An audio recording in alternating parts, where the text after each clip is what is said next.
Necə olur ki, insan 50 il yaxşı iş görür, amma əbədi cənnətdə qalır? Bu necə olur? Və yaxud da ki, bir insan 50 il, 60 il, 40 il günah eləyib. Axı necə olur bu 40 il günah eləyib axı? Bu nə üçün əbədi olaraq cəhənnəmdə qalacaq? Bu sualdır, mühüm suallardan biri budur. İmam Sadiq əleyhissalam bir gözəl hədisində bunu cavablandırır. Həzrət buyurur, cəhənnəm əhli buna xatir cəhənnəmdə əbədi qalacaqlar. Çünki onların niyyətləri bu idi ki, dünyada nə qədər qalsalar, dünyada əbədi qalsalar, həmişə Allaha üsyan edib günah etsinlər. Bunların niyyətləri bu cür idi. Bunların adətləri bu cür idi. Bunların səciyyələri bu cür idi. Bunların həyat tərzi bu cür idi. Bu proqram əsasında yaşayırdılar. Bunlar bu cür idilər.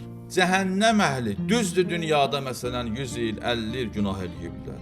Cəhənnəmdə əbədi nə üçün qalırlar? Çünki bunların hələ qərarı, niyyəti bu idi ki, dünyada əbədi də qalsalar bu cür yaşasınlar.